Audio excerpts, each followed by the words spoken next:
دیکھو ہم پیدا کب ہوتے ہیں یہ کس کی پلاننگ ہے؟ اللہ کی. ہماری موت کس کی پلاننگ سے ہے؟ اللہ کی. یہ بیچ کا ٹائم اللہ نے ہمیں دیا ہے. اس میں اللہ نے حکم دیا بالغ ہونے کے بعد سے لے کر موت تک کا جو تمہیں ٹائم دیا ہے نا، اس کی پلاننگ کس نے کرنی ہے؟ ہم نے کرنی ہے. بہت مشکل ہے بات سمجھا. اس کی پلاننگ کس نے کرنی ہے؟ بولو. ہم نے کرنی ہے. یہ اگر آپ لائف بغیر پلاننگ کے گزارنا شروع کر دو تو آپ کی مثال ایسے ہوگی جیسے کسی شخص نے نیو ناظم آباد میں گھر لیا اور بغیر پلاننگ کے اس کو بنانا شروع کر دیا.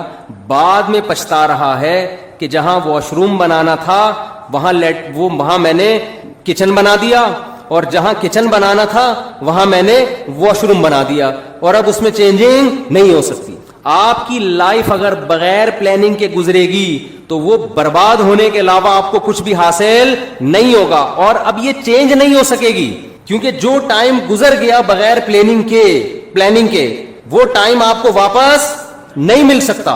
تو پہلا تو یہ عزم کرے جو ٹائم برباد ہونا تھا ہو گیا، وہ تو واپس نہیں آ سکتا نا. مثال کے طور پر اس نے بنا دیا، یہ کچن کی جگہ پہ بنا دیا واش روم کی جگہ کچن میں بنا دیا. بیگم سے کہے گا بیگم میرا پیسہ برباد ہو گیا، میرے پاس مزید پیسے نہیں ہیں، اب جو میں آئندہ جو کچھ کروں گا نا وہ پلاننگ سے کروں گا. اب اس کچن کو برداشت کر لو، واش روم کی جگہ آ گیا یہ برداشت کر لو، اور میرے پاس اس کے علاوہ آپشن نہیں ہے.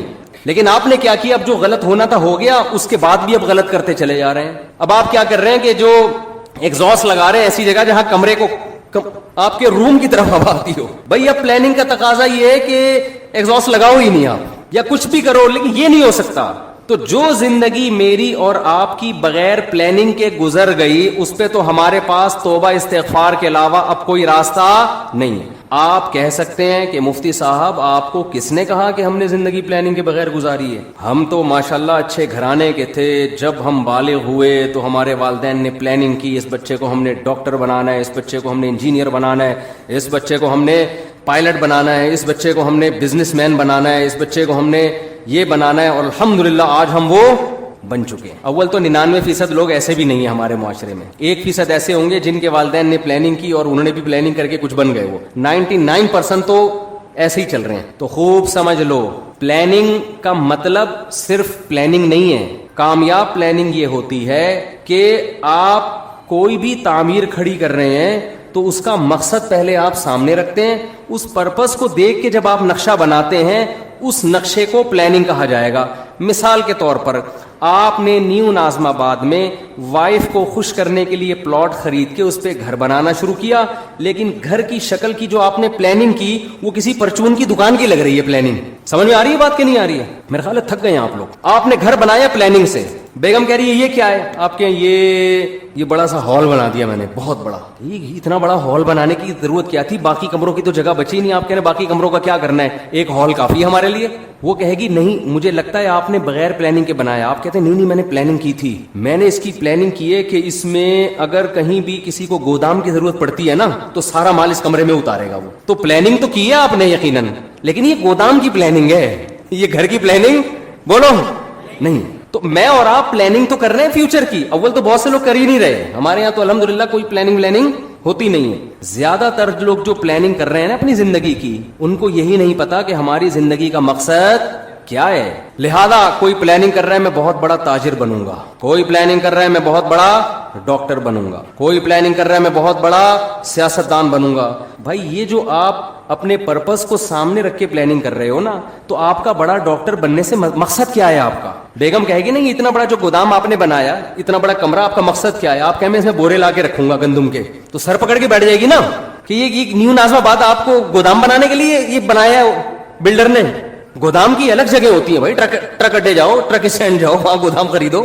تو غلط پلاننگ کو پلاننگ بولو نہیں کہا جاتا. اب میں جلدی سے بات کی طرف آتا ہوں جو میں سمجھانا چاہتا ہوں آپ لوگوں کو. بعض دفعہ بات مختصر ہوتی ہے، اس کی تمہید ذرا لمبی ہو جاتی ہے. دیکھو اگر ہم کافر ہیں، اللہ نہ کرے غیر مسلم ہیں، تو ہمیں اپنی زندگی کا مقصد تلاش کرنے کی ضرورت بولو نہیں ہے. پھر ہم جس چیز کو چاہیں ہدف بنائیں, اس کو سامنے رکھ کر اپنی لائف کی پلاننگ کریں. جیسے انگریز ایک ہدف متعین کرتا ہے, مجھے یہ بننا ہے. ان کے ہاں یہ بھی ہدف ہوتا ہے کہ میں نے ماؤنٹ ایوریسٹ کی چوٹی پہ چڑھنا ہے. پوری زندگی کا ان کا ٹارگٹ ہی یہی ہوتا ہے کہ میں نے کیا کرنا ہے, میں نے ماؤنٹ ایوریسٹ کی چوٹی سردیوں میں عبور کرنی ہے.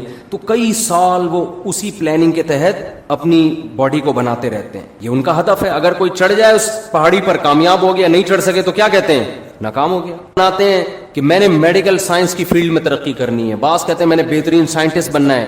ہم یہ دیکھتے ہیں کہ جو لوگ مذہب کو نہیں مانتے ان کا ایک ہدف ہوتا ہے. اصل بات جو میں عرض کر رہا ہوں, جب تک آپ کے سامنے اپنی لائف کا ہدف نہیں ہوگا کہ میرا اس زندگی سے مقصد کیا ہے, اس وقت تک آپ اپنی زندگی کو پلان نہیں کر سکتے. آپ کی زندگی بے ڈھنگی ہوگی. اب مقصد کیا ہونا چاہیے؟ ایک مقصد ہے کافر کا, غیر مسلم کا. غیر مسلم کا لائف سے مقصد زندگی برائے زندگی, لائف کو انجوائے کرنا, اس کے علاوہ اس کا کوئی ہدف نہیں ہوتا. اگر آپ اللہ کو, کریٹر کو, خدا کو اپنی ڈکشنری سے نکال دیتے ہو تو پھر آپ کو یہ حق حاصل ہے کہ آپ اپنی زندگی کا مقصد خود متعین کرو. سمجھ رہے کہ نہیں سمجھ رہے؟ پھر آپ اپنی زندگی کا مقصد خود متعین کرو. کیونکہ اللہ کو اگر آپ نے نکال دیا, اس کا مطلب کیا ہوا کہ ہم پیدا ہوئے ہیں اللہ کے ارادے سے نہیں, ایک اتفاقی واقعہ ہوا, ہم پیدا ہو گئے. ہم مرتے ہیں اللہ کے ارادے سے نہیں, اتفاق ہوتا ہے. ان ہی الا حیاتنا الدنیا نموت ونحیا وما یہلکنا الا الدہر. نبی کے دور میں جو ایتھیسٹ تھے وہ کہتے تھے کہ یہ دنیا کی زندگی ہے جس میں ہم مرتے بھی ہیں جیتے بھی ہیں, یہ خدا کے تصرفات نہیں ہے, یہ زمانے کے تصرفات ہیں. زمانے میں ہوتا ہے, موت بھی ہے, زندگی بھی ہے, اور پھل پھول بھی پیدا ہوتے ہیں, کوئی خوشی کی زندگی, کوئی غم کی زندگی. تو اگر میرے اور آپ کا بھی خدا نخواستہ یہ نظریہ ہے تو میرے بھائی ہمیں پھر اپنی زندگی کا ہدف تلاش کرنے کی ضرورت, خدا سے پوچھنے کی ضرورت نہیں ہے. پھر ہماری مرضی, ہم جس چیز کو ہدف بنا لیں. کیا خیال ہے, غلط تو نہیں کہہ رہا میں؟ پھر ہماری مرضی, پھر میں خود فیصلہ کروں گا میں نے کیا بننا ہے. پھر میری مرضی, میں کہوں یار میں نے ڈاکٹر بننا ہے, میں نے انجینئر بننا ہے, میں نے سائنٹسٹ بننا ہے, میں نے یہ بننا ہے, میں نے وہ بننا ہے, میں نے کچھ بھی نہیں بننا, میں نے ویسے انجوائے کرنا ہے لائف کو. بعض لوگوں کا یہ ہوتا ہے کچھ بھی نہیں بننا, انجوائے کرنا ہے بس. وہ میں ایک چٹکلا اکثر سناتا ہوں نا, آپ لوگ نئے ناظم آباد کے نئے لوگ ہیں. وہ ایک نوجوان جو ہے سمندر کے کنارے لیٹا ہوا اور سگریٹ کے کش لے رہا ہے. ایک بوڑھے میاں گئے, ذرا اسپیڈ میں سنا دیتا ہوں کیونکہ کئی دفعہ لوگ سن چکے ہیں. تو ایک بوڑھے میاں گئے اس نوجوان کو سمجھانے لگے, بیٹا تم اپنا ٹائم ویسٹ کر رہے ہو, کچھ کر کیوں نہیں لیتے؟ اس نے کہا انکل کیا کروں؟ بیٹا میٹرک کر لو. اس نے کہا 10 سال لگیں گے میٹرک میں. پھر کیا کروں؟ بیٹا پھر انٹر کر لینا 2 سال میں. تو 12 سال ہو گئے جی انکل, پھر کیا کروں؟ پھر بیٹا بی اے کر لینا. اچھا جی بی اے بھی کر لیا, پھر کیا؟ پھر بیٹا ماسٹر کر لینا. انکل 16 سال ہو گئے ماسٹر کر لیا, پھر کیا کروں؟ بیٹا پی ایچ ڈی کر لینا. انکل 18 سال ہو گئے پی ایچ ڈی کر کے کیا کروں گا؟ انکل نے کہا بیٹا پھر تمہیں اچھی جاب ملے گی, پیسے کمانا. انکل پھر کیا کروں؟ بیٹا پھر شادی کرنا, اچھے خاندان میں شادی ہوگی. انکل پھر کیا ہوگا؟ پھر تمہاری اولاد ہوگی. انکل پھر کیا ہوگا؟ وہ نوجوان تجسس میں نا کہ اینڈ کیا ہوگا اس کا. اچھا انکل بچے بھی ہو گئے, اب کیا ہوگا؟ کہہ رہے ہیں لائف کو انجوائے کرنا, مزے اڑانا. تو پھر ابھی کیا کر رہا ہوں میں؟ مزے ہی تو اڑا رہا ہوں. تو بعض لوگوں کا مقصد نہ ڈاکٹر بننا, نہ انجینئر بننا, نہ پائلٹ بننا. ان کا مقصد کیا ہے؟ لائف کو انجوائے کرنا. تو وہ بھی ایک مقصد ہے بھائی. وہ کہہ رہے ہیں بھائی لائف کو ہم انجوائے کرنے کے لیے آئے, انٹرٹینمنٹ. وہ انجوائے کر رہے ہوتے ہیں, گٹکے کھا رہے ہیں, پان کھا رہے ہیں. وہ کہہ رہے ہیں مر جائیں گے نا جلدی, تو کیا ہو گیا؟ ہم مزے اڑا کے جلدی مرنا چاہتے ہیں. اس میں کیا کون سی ٹینشن کی بات؟ ہماری مرضی, ہماری لائف ہے. ہم چرس پی کے مرے, ہم ہیروئن پی کے مرے, ہم مر رہے ہیں نا. آپ کو کیا تکلیف ہے؟ یہ غیر مسلموں کی قسمیں بتا رہا ہوں میں آپ کو. غیر مسلموں میں شراب پی کے مرنے والے بھی, خودکشی کر کے مرنے والے بھی. خودکشی کرنے والے کو آپ یہ نہیں کہہ سکتے کہ یہ حرام ہے, اس پہ گناہ ملتا ہے. وہ کہتے ہیں گناہ کیا ہوتا ہے؟ میرا جسم ہے, میری مرضی, میں کھمبے سے چپک کے مروں, میں کھمبے سے لٹک کے مروں. میں جب اس دنیا میں ٹینشن میں ہوں تو ٹینشن ریلیز کرنے کا میرے پاس موت کے علاوہ کوئی راستہ نہیں ہے, تو میں مر رہا ہوں نا, کیا تکلیف ہو رہی ہے؟ تو اگر آپ مذہب کو اپنی زندگی سے نکال دیتے ہیں تو آپ بہت ساری ٹینشنوں سے کیا ہو جاتے ہیں؟ بظاہر آزاد ہو جاتے ہیں. بظاہر آزاد ہوتے ہیں, حقیقت میں تو ٹینشنوں میں عذاب میں پڑ جائیں گے آپ. تو پھر آپ کو ہدف خود بنانے کی اجازت ہے کہ آپ متعین کریں میری لائف ہے, میری مرضی ہے, میں خود فیصلہ کروں گا میں نے فیوچر میں کیا بننا ہے. یہ بھی فیصلہ کروں گا کہ کیا بننا ہے, یہ بھی فیصلہ کروں گا کہ کچھ بننا بھی ہے کہ نہیں بننا, ویسے ہی رہنا ہے. ہم جب 4تھی کلاس میں تھے نا تو ہماری ٹیچر نے سب بچوں سے پوچھنا شروع کیا کہ کون کیا بنے گا. ایک بچے سے پوچھا, اس نے کہا ڈاکٹر. مجھ سے پوچھا, میں نے کہا پائلٹ. بچوں کو اس وقت پائلٹ بننے کا بہت شوق ہوتا تھا. سب سے وہ پوچھ رہی تھی. ایک لڑکا بڑا شرارتی تھا, اس سے پوچھا بیٹا تم بڑے ہو کر کیا بنو گے؟ کہتا دولہا بنوں گا میں. اس نے کیا کہا؟ اس وقت تو ہم سب کو اس پہ ہنسی آئی، لیکن بات یہ ہے کہ جب آپ نے لوگوں پہ چھوڑ دیا کیا بننا ہے تو کہہ رہے ہیں مجھے سب سے زیادہ مزہ کس میں آئے گا؟ دولہا بننے میں، میں دولہا ہی بنوں گا، میرا ہدف ہی دولہا بننا ہے۔ اس وقت تو یہ بات ہمیں سمجھ میں نہیں آتی تھی، لیکن جب ہم آج 50 سال کے ایسے لڑکے دیکھ رہے ہیں نا جو دولہا بننے کی خواہش میں ترس رہے ہیں، جو دولہا بن ہی نہیں پا رہے بیچارے اپنی حرکتوں کی وجہ سے، تو پھر مجھے وہ یاد آتا ہے کہ یہ دولہا بھی خوش قسمت لوگ بنتے ہیں، اور خواتین کے ساتھ پیشگی معذرت، بار بار دولہا بننے کی سعادت یہ بہت ہی خوش قسمت لوگوں کو ملتی ہے، اللہ تعالیٰ حفاظت میں رکھے۔ تو اب مجھے ایک بات بتاؤ کہ یا تو آپ ادھر ہو جاؤ انگریز کی طرف، ان کا ہدف وہ خود متعین کرتے ہیں، لیکن جو خدا کو ماننے والے ہیں، دیکھیں قرآن بہت ساری اہل ایمان کی جو علامت بیان کرتا ہے نا، اس میں بار بار یہ کہتا ہے کہ یہ علامتیں ان میں پائی جاتی ہیں جو اللہ پر اور آخرت کے دن پر ایمان رکھتے ہیں۔ ہمیں شروع میں یہ چیزیں سمجھ میں نہیں آتی تھیں، لیکن اب جب کمپیئر کر رہے ہیں نا دنیا کی قوموں سے، تو قرآن بار بار کہہ رہے ہیں جو اللہ کو مانتے ہیں وہ زنا نہیں کرتے، جو اللہ کو مانتے ہیں وہ رشتہ داری کو توڑتے نہیں ہیں۔ آج ہمیں گورے نظر آتے ہیں رشتہ داری توڑتے ہوئے، آج ہمیں گورے نظر آتے ہیں زنا کرتے ہوئے۔ جو اللہ کو مانتے ہیں وہ شراب نہیں پیتے، جو اللہ کو مانتے ہیں وہ سود نہیں کھاتے، جو اللہ کو مانتے ہیں وہ نماز پڑھتے ہیں۔ آپ کو گوروں میں 20 خوبیاں نظر آئیں گی، ہر بات شروع کرنے سے پہلے 20 دفعہ تھینک یو، بات ختم کرنے کے بعد 20 دفعہ تھینک یو، بہت ساری خوبیاں ہیں۔ نماز پڑھتے ہوئے وہ نظر نہیں آئیں گے، رشتوں کو جوڑتے ہوئے وہ نظر نہیں آئیں گے، وہ تو باپ جیسا قریب ترین رشتہ بڑھاپے میں اس کا اولڈ ہاؤس میں گزرتا ہے اس کا۔ تو قرآن نے بڑا فرق کیا ہے ماننے والے اور نہ ماننے والے۔ تو پہلا تو آپ فیصلہ کرو کہ ہم ماننے والوں میں ہیں یا نہ ماننے والوں میں ہم۔ اگر ماننے والوں میں ہیں تو آپ کو اپنا زندگی کا ٹارگٹ خود متعین کرنے کی اجازت نہیں ہے، پھر یہ خدا نے جو بتایا اس پہ، اس پرپس پہ آپ کو کام کرنا پڑے گا جو اللہ نے بتایا ہے۔ تو پہلے تو یہ کلیئر کریں۔ دیکھو بات کہاں سے شروع ہوتی ہے، جلدی جلدی سمیٹتا ہوں، یہ ٹاپک میں بار بار ریپیٹ کرتا ہوں لیکن ضرورت ہے لوگوں کی۔ ایک فیصلہ کرو، ہمیں کسی نے بنایا ہے یا ہم خود سے بنے ہیں؟ گورا کہتے ہیں ہمیں اس سوال کے جواب کی ضرورت نہیں ہے، قرآن کہتا ہے سب سے پہلے تجھ سے یہ سوال پوچھا جائے گا کہ تو نے یہ فیصلہ کیسے کر لیا تھا کہ میں خود بخود وجود میں آیا ہوں، یہ فیصلہ تو نے کیسے کر لیا تھا؟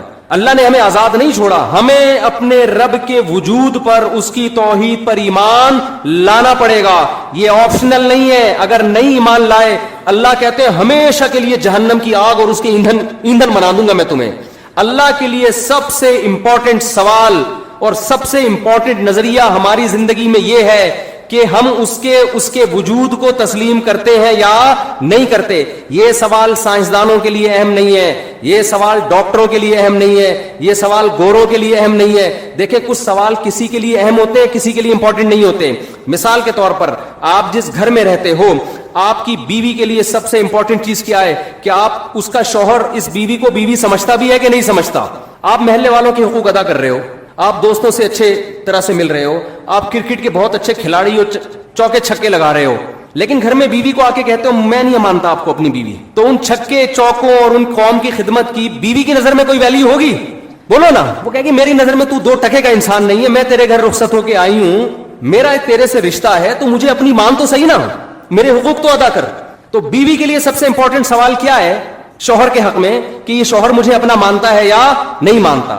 اسی طرح خوب سمجھ لو، شوہر کے لیے جب بیوی کا ایک رشتہ ہے تو اس میں سب سے امپورٹنٹ بیوی کے لیے سوال یہ ہے کہ یہ مجھے اپنا ہسبینڈ مانتی ہے یا بولو نہیں مانتی۔ اب آپ کی وائف اپنے ماں باپ کے ساتھ بڑا اچھا سلوک کر رہی ہے، جاب کر رہی ہے اور غریبوں کو کھانا کھلا رہی ہے، سیلاب زدگان کی مدد کے لیے خود بنفس نفیس شاپر لے کے پہنچی ہوئی ہے، بڑی خدمتیں ہو رہی ہے، جب گھر میں آتی ہے آپ سے تمیز سے بات نہیں کرتی، آپ کہتے ہیں میں تمہارا ہسبینڈ ہوں، وہ کہتی ہے میں کنفیوز ہوں کہ پتہ نہیں آپ ہسبینڈ ہیں بھی یا نہیں ہے، میرے لیے سوال زیادہ امپورٹنٹ نہیں ہے۔ آپ نادرا کے سرٹیفکیٹ دکھا رہے ہو، بیگم یہ تو وہی میری تصویر لگی ہوئی ہے، یہ مفتی طارق مسعود سے نکاح پڑھوایا تھا ہم نے، اور یہ دیکھو یہ نادرا میں تمہارے ابا کا نام، یہ میرا نام، یہ پورا پراپر کام ہے، ہمارا نکاح رجسٹرڈ ہے۔ وہ کہتی ہے ایکچولی میرے پاس ٹائم نہیں ہے ان سب باتوں کے لیے، ایکچولی میرے پاس ان سب باتوں کے لیے ٹائم نہیں، میرے لیے سوال زیادہ امپورٹنٹ ہے ہی نہیں، میرے پاس تفتیش کا ٹائم ہی نہیں۔ میں ڈاروین کے نظریے کو مانتی ہوں۔ ڈاروین کیا کہتا ہے کہ اتفاق سے وجود میں آ گئے، تو اتفاق سے آپ ہمارے گھر میں آ گئے، دیکھنے میں شوہر لگ رہے ہیں آپ، اب اس تفتیش میں جانا کہ یہ ڈاروین کا نظریہ ٹھیک تھا غلط تھا، میں اتفاقی چیزوں کی قائل ہوں۔ سائنس سے ثابت کرو کہ تم میرے ہسبینڈ ہو، سائنس سے کوئی ثابت کر سکتا ہے؟ کسی کا باپ بھی ثابت نہیں کر سکتا، کوئی لیبورٹری ٹیسٹ سے کہ یہ اس کا ہسبینڈ ہے، کوئی کر سکتا ہے؟ بولو نا کیا ہو گیا؟ سائنس سے کہاں سے ثابت ہوگا بھائی؟ یہ تو گواہوں سے ثابت ہوگا، گواہ کہیں گے۔ آپ کہ نہیں میں سائنس کا اسٹوڈنٹ ہوں، میں سائنس کے بغیر نہیں مانتا، نیوٹن کا کوئی قانون پیش کرو کہ وسیم میرا شوہر ہے، تو ہم کیا کہیں گے؟ سائنس کو غلط جگہ فٹ کر رہی ہے بھائی تو، یہی سوال نا آج کل کے لبرل لوگ کہتے ہیں سائنس سے خدا کا وجود ثابت کرو. اول تو سائنس سے بھی ہوتا ہے, لیکن ایک مثال دے رہا ہوں. اتنے ثبوت اللہ نے اپنے وجود کے دے دیے, اتنے مضبوط ڈاکومنٹس پکڑا دیے, اتنے ایک ایک چیز اس کائنات میں خدا کے وجود کی گواہی دے رہی ہے کہ یہ چیزیں خود بخود نہیں بن سکتی. اور گورا کیا کہتا ہے, میرے لیے یہ سوال امپورٹنٹ نہیں ہے کہ ہمیں کوئی بنانے والا ہے یا نہیں ہے. تو گورے کے لیے امپورٹنٹ نہیں ہے, میرے اور آپ کے لیے امپورٹنٹ نہیں ہے. جس خدا نے بنایا اس کے لیے سب سے امپورٹنٹ کوسچن کیا ہے کہ تم میرے وجود کو مانتے ہو یا نہیں مانتے. میں 2-3 اور مثالیں دوں.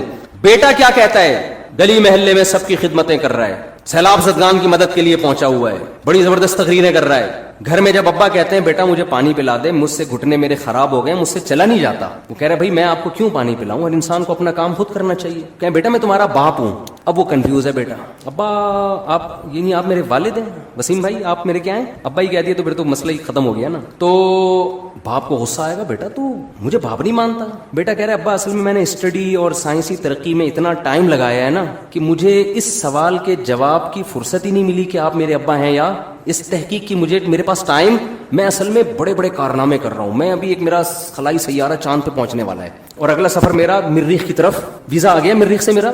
یہی ہوتا ہے نا آج کل لوگوں نے سائنسدانوں کو اپنا باپ بنا لیا ہے. یار گورا اتنی ترقی کر رہا ہے, گورا اتنی بہت کر رہا ہے, بھائی اس کو مانو, کر رہا ہے, ہم اس کے منکر نہیں ہیں. خدا کے لیے یہ ترقی امپورٹنٹ بولو نہیں ہے. خدا کہتا ہے یہ امپورٹنٹ ہے, لیکن پہلے کچھ اور سوال ہے, اس کے بعد امپورٹنٹ ہے. بیٹا کتنی ترقی کرے, محلے والے اس کو کندھے پہ اٹھا کے گھوم رہے ہوں. باپ کے ساتھ اگر وہ کہتا ہے میں کنفیوز ہوں کہ آپ میرے ابا بھی ہیں یا نہیں ہے, ابا کہے گا مجھے سب سے امپورٹنٹ سوال میری زندگی میں میرے لیے یہ ہے کہ تو مجھے مانتا ہے یا نہیں مانتا. جب تک اس کی تحقیق نہیں کر دیتا اس گھر میں تجھے گھسنے کی اجازت نہیں ہے. فوراً سزا دے کے نکالے گا, جائیداد سے آگ کرے گا اس کو. اب بیٹا بڑا لبرل تھا نا, وہ یونیورسٹی کا پڑھا ہوا, کہہ رہا ہے یار ابا غیر ذریعے, وسیم صاحب ابا تو نہیں کہہ رہا, غلطی سے نکل رہا ہے, یہ جو وسیم صاحب ہیں یہ ایک غیر ضروری سوال جو انسانیت کے لیے اتنا امپورٹنٹ سوال نہیں ہے. کیا ہو گیا اگر میں نے تفتیش نہیں کی, تحقیق نہیں کی, میں سیلاب زدگان کی مدد تو کر رہا ہوں نا, میں سائنس میں ترقی تو کر رہا ہوں نا. یہ ساری تقریر سے عوام متاثر ہوگی, باپ جس کا گھر ہے وہ متاثر بولو نہیں ہوگا, وہ نہیں متاثر ہوگا. تو یاد رکھو جو کریٹر ہے نا, جس نے ہمیں بنایا ہے, کاش یہ بات ہماری کھوپڑیوں میں بیٹھ جائے. آج اس ایجوکیشن نے ہمیں خدا کے قریب لانے کے بجائے خدا سے دور کر. ہم ایجوکیشن کے خلاف نہیں ہے, خوب سمجھ لو, جتنی ایجوکیشن مسلمانوں میں ہے اس سے ڈبل کی ضرورت ہے, لیکن کچھ کانسیپٹ آپ کو کلیئر کرنا ضروری ہے. تو خدا کے لیے, ہمارے بنانے والے کے لیے, ہماری زندگی میں سب سے امپورٹنٹ سوال کیا ہے کہ تم مجھے مانتے ہو یا نہیں مانتے. اللہ کہتے ہیں فیصلہ کرو میری نشانیوں میں غور کر کے, میں نے اتنے ڈاکومنٹس رکھ دیے ہیں کہ تمہیں مجھے ماننا پڑے گا. نو کا آپشن میں نے کیا کر دیا ہے, ختم. نبی نے کیا فرمایا, جس نے خواہشات کو اپنا ہدف بنایا کہ میں یہ خواہش, یہ خواہش, یہ خواہش, یہ بھی ہو جائے, یہ بھی ہو جائے, تو آپ نے کیا فرمایا, کیا اس کی خواہشات پوری ہو جائیں گی, کیا وہ خوشیوں میں آ جائے گا؟ نا نا نا نا نا نا. یہ پیغمبر کہہ رہے ہیں, اللہ کے سچے پیغمبر, وہ کبھی بھی خوشیوں میں نہیں آئے گا. فرمایا اس کو کیا سزا ملے گی, جعل اللہ من کانت الدنیا ہمہ جعل اللہ فقرہ بین عینیہ. دولت کے پیچھے بھاگے گا نا تو اللہ اس کے سامنے فقر و فاقہ کا خوف رکھ دیں گے. سمجھ رہے ہو, دولت کے پیچھے بھاگ رہا ہے, آ رہی ہے, مل بھی رہی ہے, لیکن خوف کیا ہوگا کہ یہ مجھ سے چھن نہ جائے. اس بات کی ٹینشن ہے یار, یہ ختم نہ ہو جائے یار, یہ چھن نہ جائے یار, کوئی کاروبار کو نقصان نہ ہو جائے. بڑے بڑے کروڑ پتی فیکٹریوں کے مالک آتے ہیں, کہتے ہیں کہ لاشعوری سا خوف ہمیں ستاتا ہے, دنیا کی ہر نعمت ان کے پاس, مگر دماغ میں نا ایک کہہ رہے ہمیں خود بھی نہیں پتا ہم ڈر کس چیز سے رہے ہیں, لیکن سکون نہیں ہے. ایک لاشعور میں خوف ہے جو ہمیں مسلسل ستا رہا ہے. یہاں ایک آئے کئی سال پہلے, سفید ٹوپی, پوری پراپر داڑھی, اور جناب سفید کرتا, بڑے ایسے نورانی چہرہ, اور پکے نمازی تھے, بہت بڑے تاجر. مجھے کہنے لگے مفتی صاحب میں ایک دل کی بات آپ سے شیئر کرنا چاہتا ہوں. میں نے کہا جی. کہنے میں نماز بھی پڑھتا ہوں, روزے بھی رکھتا ہوں, اہل اللہ کی صحبت میں بھی بیٹھتا ہوں, اور لیکن پتہ نہیں میرے دل میں سکون نہیں, میرے دل میں سکون نہیں. میں نے کہا آپ فیکٹری کے مالک مالک ہیں, کوئی پرابلم ہے تو بتائیں. کہہ رہے نہیں کوئی پرابلم بھی نہیں. میں نے کہا آپ کے ساتھ بے سکونی پتہ ہے کیا ہے؟ میں جانتا ہوں آپ کی بے سکونی, آپ کو یہ ڈر ہے کہ اس فیکٹری کا کوئی نقصان نہ ہو. جیسی زندگی ابھی ہے پتہ نہیں یہ ہمیشہ ویسی رہے گی بھی یا نہیں رہے گی. تو نماز تو آپ نے پڑھ لی, آپ نے زکاتیں بھی دے دی, آپ نے روزے بھی رکھ لیے, لیکن یہ جو لاشعور میں خوف ہے نا, اس خوف کا کوئی ازالہ کرنے والا نہیں ہے. کیونکہ آپ کو پتہ ہے یہ شیورٹی, یہ گارنٹی کوئی بھی نہیں لے سکتا کہ تمہیں نقصان کبھی بھی نہیں ہو سکتا. کیونکہ آپ نے اپنی زندگی میں دیکھا ہے بڑے بڑے کاروبار چلتے ہوئے ٹھپ ہو جاتے ہیں, لوگ روڈ پہ آ جاتے ہیں. کہہ رہے ہیں بالکل آپ صحیح کہہ رہے ہیں, مجھے یہی خوف ہے. میں نے کہا اس خوف کا یہ علاج نہیں ہے کہ آپ اپنے کاروبار کو ہر طرح سے سیو کر لو. یہ تو وہ تو کرنا تو چاہیے سیو, لیکن یہ علاج نہیں ہے. میں نے کہا اس کا علاج یہ ہے کہ آپ یہ فرض کر لو کہ یہ چھن گیا آپ سے سب کچھ, ابھی برباد ہو گئی, اللہ نہ کرے فیکٹری میں آگ لگ گئی, اب ہوگا کیا؟ کہہ رہے ہیں کیا ہوگا؟ میں نے کچھ بھی نہیں ہوگا. صبح 2 پراٹھے آپ پھر بھی کھاؤ گے, رات کو سونے کے لیے چھپڑا آپ کو گندے نالے پہ یا فٹ پاتھ پہ مل جائے گا, کوئی بات نہیں, انجوائے کرنا. دنیا مسافر خانہ ہے, رہنے کی جگہ بولو نہیں. ہماری بیسک ضرورت ہے, جب شدید بھوک لگے, بھوک برداشت نہیں ہوتی ہے, کھانے کو روٹی مل جائے, یہ بیسک ضرورت ہے. نیند آئے تو سونے کے لیے جگہ مل جائے. یہ نیند ایسی عجیب چیز ہے, آپ اگر نہیں سونا, ایک وقت آتا ہے کہ آپ بچو گے بھی نا تو کانٹوں پہ بھی نیند آ جائے گی آپ کو. اب جیسے میرے ساتھ ہوتا ہے نا, نیند نہیں ہو رہی, ایک وقت جب بہت زیادہ جمع ہو جاتی ہے, پھر ہم نہیں بھی سونا چاہ رہے ہوتے ہیں, سو رہے ہوتے. میں ایک دفعہ سفر میں آ رہا تھا, بڑا لمبا بس کا سفر تھا, سونے کا ٹائم ہی نہیں ملا. تو جب ہم سکھر تک پہنچے نا, پرانی بات ہے 20-25 سال پرانی, تو میں ایسا سویا ہوں, کبھی اس کے اوپر جا کے دھڑام سے گر رہا ہوں, وہ اٹھا رہا ہے بھائی کیا کر رہے ہیں مولوی صاحب, پھر جب ادھر پکڑ دو دھڑام سے اس کے اوپر گرا, وہ کہہ رہا ہے مولوی صاحب تمیز سے بیٹھو یار, پھر ادھر. میں جاگنے کی کوشش کر رہا ہوں, لیکن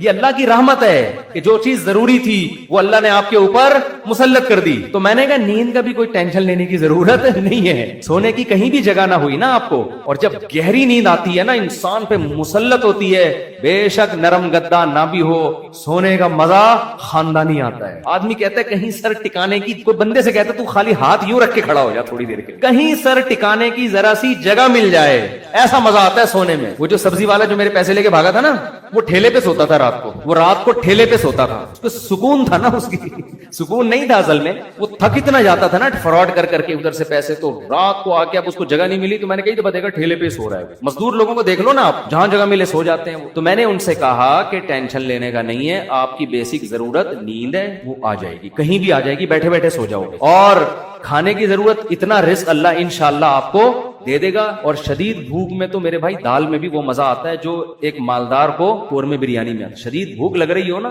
دال کھانے کا اپنا مزہ. میں نے کہا دال مل جائے گی. پھر کہنے لگے بیوی بچوں کا کیا ہوگا جب اتنی غربت ہوگی, خطرہ ہوگا تو بھاگ جائیں گے. میں نے کہا جو خود سے بھاگے اسے بھاگنے دو, جو خود سے بھاگے اسے کوئی ٹینشن. مسافر خانہ ہے نا بھائی, نیک بیوی تو وہ ہوتی ہے جو آپ کی شریک حیات ہے. جب دولت تھی اس وقت بھی ساتھ, جب غربت تھی اس وقت بھی ساتھ. تو اگر غربت میں وہ بھاگ گئی, بولو اے اللہ اچھا ہوا تو نے زندگی میں ہی جان چھوڑا, کیا خیال ہے. اور میں نے کہا جب دوبارہ پیسہ آئے تو پھر اس کو لے کے نہ ہو, بولو وہیں رہو. اب کیا کرنا ہے, غیرت مند آدمی تھوڑی ایسی چیزیں پالتا ہے. لیکن تو میں نے کہا بھاگتا بھاگتا کوئی ہے نہیں آج کل, لیکن اگر بھاگ گئی ٹینشن نہیں, مسافر خانہ ہے, ویسے بھی مر جاتے تو قبر میں دفنا کے آ جاتی. تو کوئی ٹینشن نہ لو میرے بھائی, کسی چیز کی ٹینشن لینے کا بالکل بھی نہیں ہے. ہم مسافر خانہ ہے, ہماری فیکٹریوں کو اللہ نہ کرے آگ نہ بھی لگے تو بھی تو مرنا ہے نا.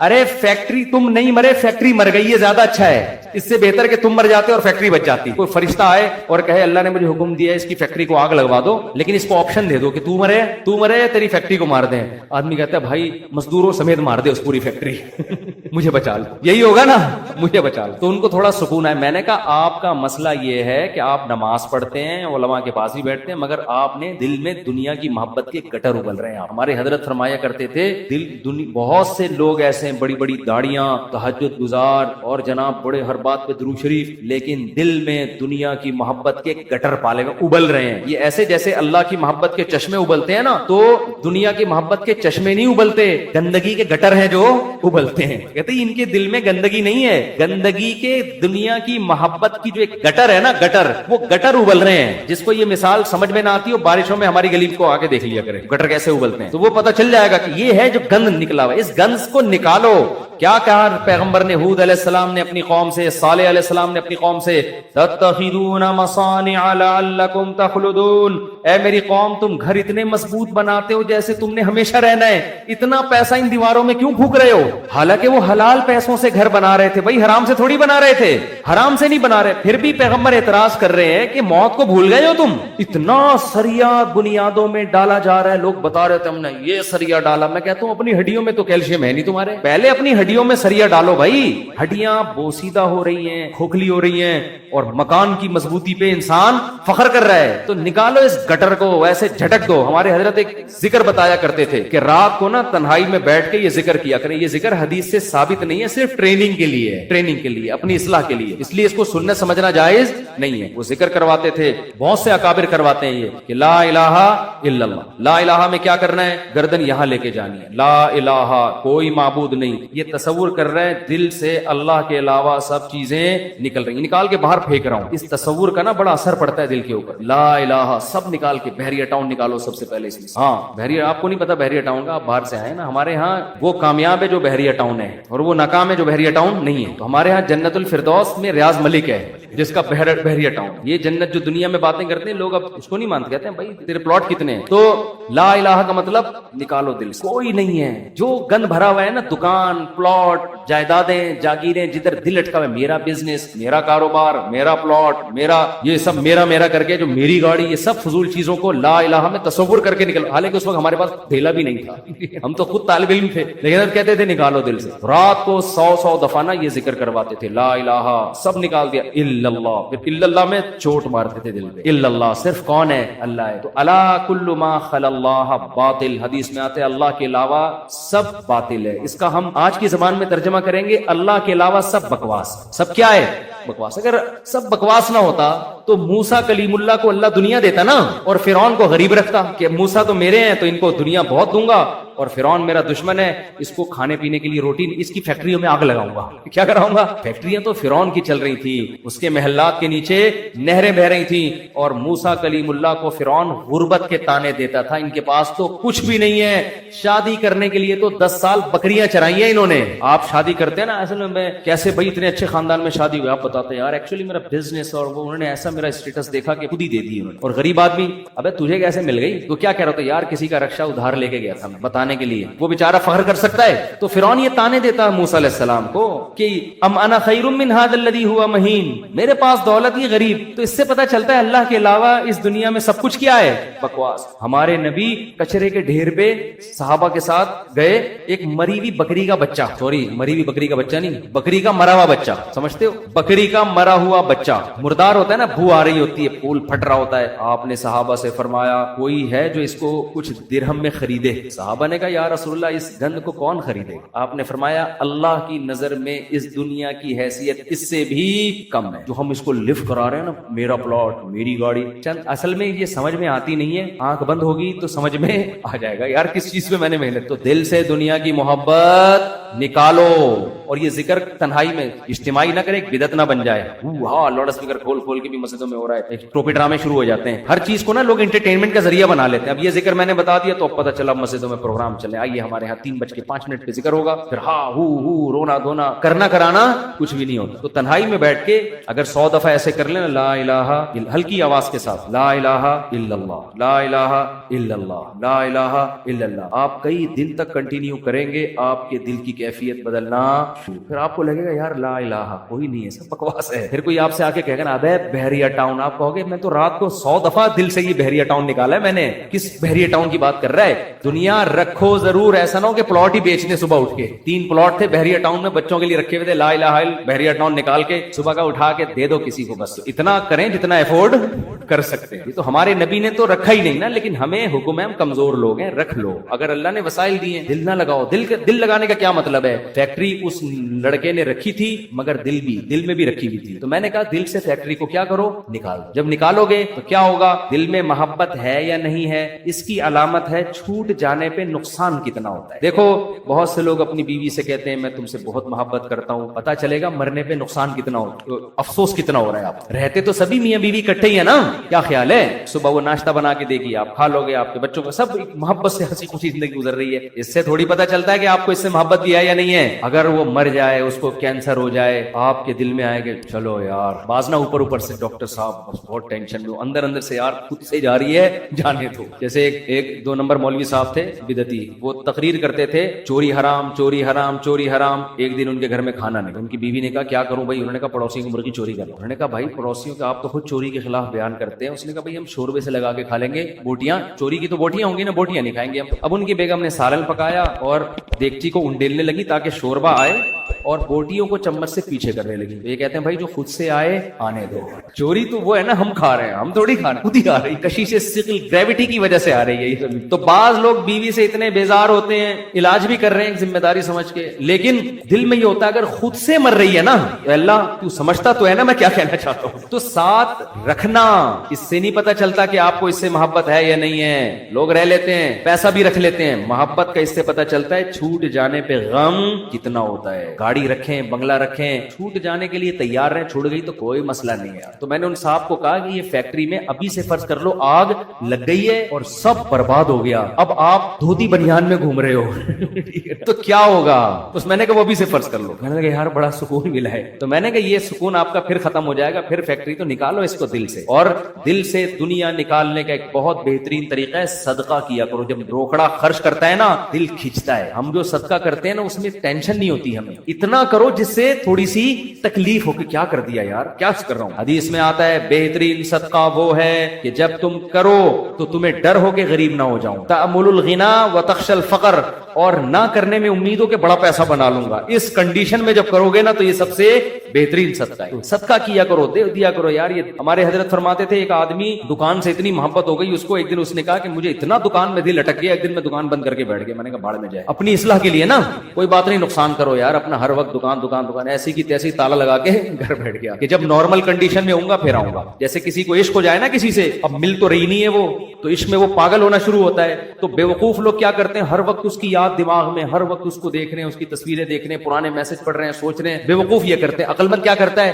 لعنت بھیجو یار صحیح ہے نا، نمبر ہی بلاک کر دو ایسی کی تیسی. اور جب یہ کیفیات ختم ہو جائیں گی پھر دیکھوں گا شادی ہو گئی نہیں ہوگی، دوبارہ ٹرائی کر کے کوشش کروں گا. پاکستانی چھوڑتا تو ہے نہیں، کہتے پھر 1 سال بعد دوبارہ ٹرائی کریں گے. تو عقل مندی کا تقاضا ہے. تو جلدی سے بس حدیث مکمل کر دوں. نبی نے فرمایا جس نے خواہشات کو ہدف بنا لیا تو اللہ فقر و فاقہ اس کے سامنے لا کے کھڑا کر دیں گے. کروڑ پتی ہوگا مگر آگے فقر و فاقہ اس کو ڈرا رہا ہوگا، بھائی میں حملہ کر دوں گا، میں تجھے کھا جاؤں گا. اس خوف کی وجہ سے لائف کو انجوائے نہیں کرے گا. جعل اللہ فقرہ بین عینیہ وفرق علیہ شملہ.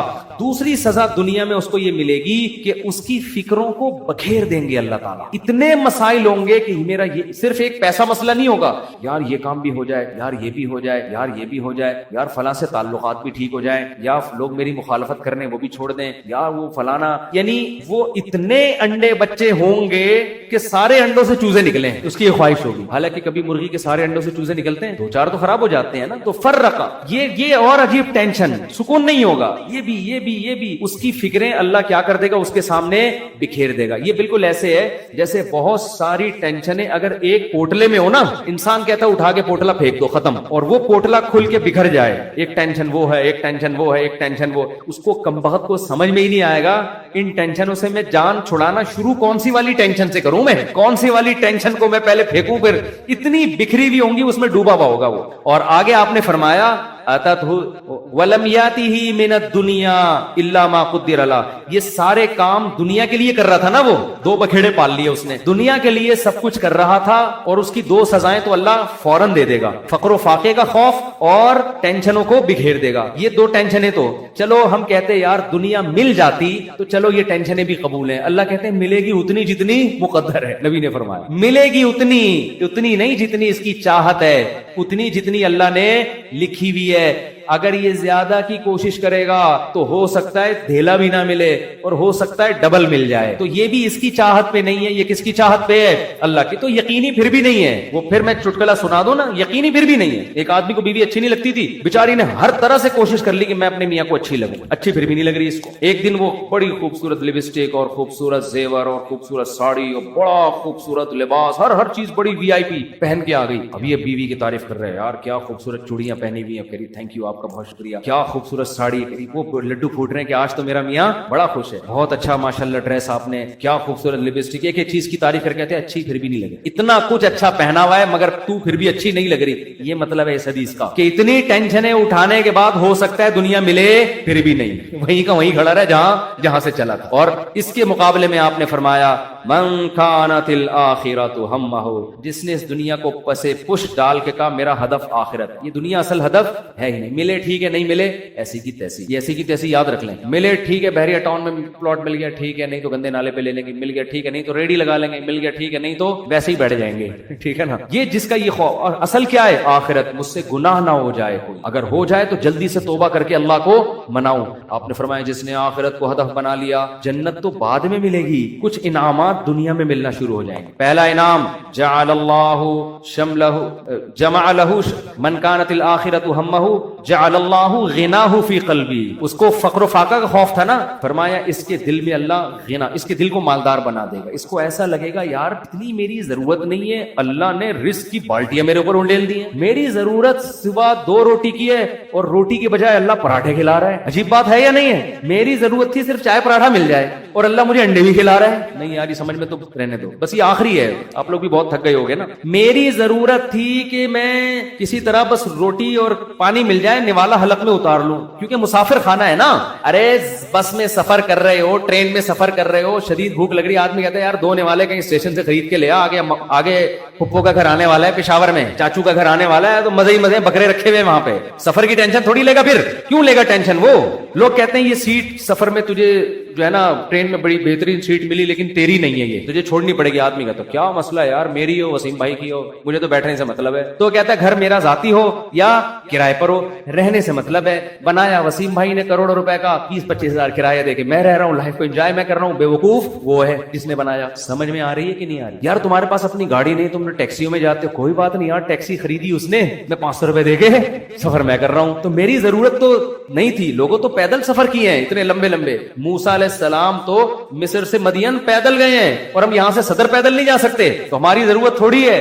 لیکن اللہ نے اتنا احسان کیا, گرین بس بنا دی بھائی. امام مہدی کے آنے سے پہلے کراچی میں گرین بس چل پڑی, سبحان اللہ. جس کراچی میں گٹروں کے ڈھکن نہیں ہیں اس پر اللہ نے اتنا انعام کیا, گرین بس چل رہی ہے. اور کچھ لوگ تو ہمارے ایسے ہیں 50 روپے دے کر صبح سے لے کے رات تک ایئر کنڈیشن کے چکر میں بیٹھ گئے, وہ کہ گھر میں گرمی لگ رہی ہے تو 50 روپے دو اور اے سی میں لائف کو کیا کرو, انجوائے کرو. ایسے بھی لوگ ہیں, وہ سنا ہے پھر انہوں نے کوئی قانون چینج کیا. شروع میں ایسا آیا تھا کہ 50 روپے تو بیٹھے رہو, کوئی نہیں پوچھے گا, تو لوگ صبح فجر کے بعد جا کے بیٹھ گئے کھانا وانا لے کے, رات کو اتر کے گھر آ گئے. انہوں نے کہا سارا دن آج ٹھنڈک میں ہم نے گزارا, ٹھیک ہے نا. تو نبی نے فرمایا جعل اللہ غناہ فی قلبی, اللہ اس کے دل میں غنا. تبھی تو میں نے بعض غریبوں کو بڑی پرسکون لائف میں دیکھا ہے. ایک غریب کے 10-15 بچے تھے, میاں بیوی اور پھر ماں باپ بھی اسی کے ساتھ, اور وہ موسمبیاں بیچتا تھا ٹھیلے پہ. میں نے کہا یار کیسے اس موسمبی میں کھلا لیتے ہو سب. کہہ رہے یار اللہ کا دیا بڑا فضل ہے, صبح کھانا بھی پکتا ہے, آٹا بھی, دوپہر کا کھانا بھی, رات کا کھانا بھی, اسی میں کھاتے ہیں, رات کو سوتے ہیں, اللہ کا فضل ہے, کرایہ بھی نکل آتا ہے گھر کا. میں نے کہا یہ دیکھو, ایک وہ فیکٹری والا ہے جو کہہ رہے لاشعور میں کیا ہے, مجھے خوف ہے. خوف کیوں؟ جب آخرت اصل بنا لی تو پھر انسان کو جتنا ملے گا اس سے وہ سمجھتا ہے مجھے میری مسافر کو اتنے کی ضرورت نہیں ہوتی. اے اللہ تو مجھے میری ضرورت سے بہت زیادہ دے رہا ہے, مجھے ضرورت اتنے کی نہیں ہے, سمجھتے ہو. بلکہ اگر گاڑی نہیں بھی ہوگی کہے گا اللہ تو نے پاؤں سے معذور لوگ پیدا کیے ہیں, میری دونوں ٹانگیں سلامت ہیں, جو کانپ بھی نہیں رہی ہیں. بعض لوگوں کی ٹانگیں کانپ رہی ہیں نا, میری دونوں ٹانگیں سلامت ہیں, یہ بڑی فضیلت کی بات ہے. تو ہر چیز پہ کیا رہے گا وہ خوش. ہم اب دیکھو یہ باتیں جب انسان کسی کی زندگی میں دیکھتا ہے نا پھر سمجھ میں آتی ہے. اس لیے کہتے ہیں بزرگوں کی صحبت بہت ضروری ہے. ہم نے یہ چیزیں اپنے شیخ میں دیکھی ہیں. انتہائی غربت میں بھی کہتے تھے اللہ نے اتنے انعامات کیے ہیں کہ مجھے شرم آتی ہے کہ اللہ تیرے احسانات کا ہم کچھ بھی تو بدلہ نہیں دیا نا. حالانکہ کیا تھا, ہمارے شیخ کے پاس کوئی اپنی پراپرٹی نہیں, کرائے کے گھر پہ ساری زندگی گزاری, اور دل سے کہہ رہے ہوتے تھے اللہ. اور کبھی کوئی پریشانیاں ماضی کے بیان بھی کرتے نا تو وہ کہتے میں صرف آپ کو سبق دینے کے لیے بتا رہا ہوں, ورنہ وہ بیان کرتے ہوئے مجھے شرم اتنی آ رہی ہے کہ اللہ کہے گا 2-4 پریشانیاں میں نے تجھے زندگی میں کیا تھی اور تو لوگوں کے سامنے گاتا پھر رہا ہے. شرم آتی تھی ان کو. ہمارے یہاں زندہ رہنے کا کتنا شوق ہے نا لوگوں کو, بڑی عمر. حضرت کہتے ہیں جب میں 63 سال کا ہو گیا تو مجھے تو اب شرم آنے لگی, یار ابھی بھی میں زندہ ہوں. کتنے لوگ دنیا سے چلے گئے. اب ایسا نہ ہو کسی بوڑھے کو جا کے آپ کہیں کہ آپ کو شرم آنی چاہیے, یہ تو بھائی بدتمیزی کی بات ہوگی. بوڑھوں کے لیے دعا کریں اللہ ان کو اور زیادہ لمبی عمر دے, کیونکہ جب آپ 63 کے ہو گے آپ کو شرم ورم نہیں آئے گی, آپ کہو گے یار کسی طرح بچ جاؤں, اور کوشش بھی کرو ان کو بچانے کی. کیونکہ بعض بیوقوف ہوتے ہیں, ہمارے رشتے دار ہیں جا کے ہمارے نانا سے بول دیا کہ اتنی لمبی عمر سے اللہ نے پناہ مانگی ہے. وہ 99 سال کے ہو گئے تھے. ہم نے کہا کم بخت ان کے سامنے کہنے کا تھوڑی ہے, اتنی لمبی عمر سے اللہ نے پناہ مانگی ہے. تو جعل اللہ غناہ خفی قلبی, اللہ اس کی طبیعت میں کیا پیدا کر دے گا غنا. جب ملے گا لوگوں سے, لوگ کہیں گے اپنا گھر ابھی تک نہیں بنایا. کہہ رہے یار بنایا تو وسیم بھائی نے تھا, رہ کون رہا ہے, میں ایسا انجوائے کر رہا ہوں. نل کے توڑو, دیواروں کو نیلا پیلا کرو. کرایہ دار جو واٹ لگاتے ہیں, بچوں نے وائٹ بورڈ بنایا تھا دیواروں کو, کیلیں ٹھوکو اس میں ایسی کی تیسی کر کے, جب زیادہ غصہ آئے وہ نکال دے تو نکل کے دوسرا لے لو. کرائے پہ تو ہر جگہ گھر مل جاتے ہیں. تو وہ خوش رہے گا, خوش. اور آپ نے دوسرا انعام کیا بتایا, جعل اللہ غناہ فی قلبی وجمع له شملا, ساری ٹینشنیں اللہ جمع کر کے ایک پوٹلے میں بند کر دیں گے. اس کو بتا دیں گے تیری یہ 2-4 ٹینشنیں, اس سے زیادہ دنیا کے غم بھی اس کے 2-4 ہی ہوں گے, اس سے زیادہ نہیں ہوں گے. ایک کمانے کو غم ہوگا جو میرا بیان سنتا ہے میری شادی ہو جائے, بس ٹوٹل غم, ٹوٹل پوٹلے میں یہ 2-4 ہی غم ہے اس کے. دنیا دار آدمی کے غم ایک تو بہت بڑا پوٹلا ہے, اور وہ بھی کیا ہے, بکھرا ہوا ہے. اور اس کے 2-4 اگر ہوں گی بھی تو وہ ایک پوٹلے میں جمع لہو, اللہ اس کو کیا کر دے گا, جمع. یار بس ابا بیمار ہیں اور کوئی خواہش نہیں ہے, ابا ٹھیک ہو جائیں. خواہشات کیا ہو جاتی ہیں, محدود, زیادہ لمبی چوڑی خواہشات ہیں ہی نہیں. دنیا مسافر خانہ ہے بھائی. وجمع له شملا, اور آپ نے فرمایا وآتته الدنيا وهي راغمہ. پہلے والے کی حالت کیا تھی, سب کچھ کر لیا, اچھی پھر بھی نہیں لگ رہی, وہی تھا نا, ملا پھر بھی نہیں. فرمایا اس کے پیچھے دنیا آئے گی, ناک رگڑتے ہوئے ذلیل ہو کے آئے گی, یہ دنیا کو لفٹ نہیں کرائے. اس حدیث کا مطلب سمجھنا ہے نا, اہل اللہ کی زندگیاں دیکھو, ہم نے دیکھی ہیں. ایسے رزق کے دروازے کھلتے تھے ان کو. ہمارے حضرت کے پاس جب نوٹوں کی گڈیاں آتی تھی نا, جب رزق کے دروازے کھلے, حضرت سے گنا نہیں جاتا تھا, کیونکہ حضرت کا ٹائم بڑا قیمتی تھا. گنتے تھے یار یہ کیا مسئلہ ہے یار, کئی دفعہ نا 2-2 3-3 نوٹ گن لیتے تھے, پھر کہتے تھے بس وہ دے دینا جتنے بھی ہیں. اور آپ کے پاس آئے, بیٹھ کے یوں کر کے نا 6-6 دفعہ تھوک لگا کے, یار یہ پھر لائٹ میں دیکھ رہا ہے. ہمارے محلے میں ایک بندہ رہتا تھا, کوئی اس کو جانتا نہیں ہے, بہت پرانی بات ہے اس لیے غیبت نہیں آئی. وہ اتنا کنجوس دکاندار تھا, اس کا نام بنیا رکھا ہوا تھا لڑکوں نے. اس وقت چونی اٹھنی بھی چلتی تھی, چونی چارہ نے 1 روپے کا 1/4. ہمیں یاد ہے, ہم کوئی چیز خریدنے آتے نا چونی, تو وہ چارہ نے کو نا یوں کر کے دیکھ رہا ہوتا تھا کہ نقلی تو نہیں ہے. ابے چارہ نے کہاں سے کوئی نقلی چھاپے گا یار, اتنا دیکھ رہا ہوتا تھا یوں کر کے نا اس کو. اس کا نام لڑکوں نے رکھ دیا تھا بنیا. تو ایسا دل میں ہوس, ایسی ہوس, گن رہے ہیں بیٹھ بار بار. تو ہم نے دیکھا ہے, تو نبی نے فرمایا آتتہ الدنیا, دنیا اس کے پاس آئے گی, اور یہ استغنا کے ساتھ. وہی راغمہ, یہ دنیا کے پیچھے ناک نہیں رگڑے گا, دنیا اس کے پیچھے ناک رگڑے گی, ذلیل ہو کے آئے گی اس کے پاس. اور یہ لفٹ نہیں کرائے, محبت نہیں دے گا اس کو, اکرام تو کر لے گا, عزت تو دے دے گا کہ بھئی آ رہی ہے آنے دو, محبت نہیں کرے گا اس سے. وہ بھائی ہم فانا چیزوں سے دل نہیں لگاتے. پلاٹ مل گیا بحریہ ٹاؤن میں, وہ اچھی بات ہے ماشاءاللہ, نہیں ملا کوئی بات نہیں, اور مل گیا, زیادہ تھوڑی دل لگانا ہے اس کو لفٹ تھوڑی کرانی ہے زیادہ, ہر وقت اسی پر. آپ کو پتہ ہے میرے 3 پلاٹ ہیں بحریہ ٹاؤن میں, آپ کو پتہ ہے میرا گھر بن گیا ہے, آپ کو پتہ ہے یہ ہے, آپ کو پتہ ہے وہ ہے, ہر وقت پاگلوں کی طرح چیخ رہے ہوتے ہیں. تو اس لیے دل کا سکون چاہتے ہو تو اس دنیا کو دل سے جھٹک کے نکالو.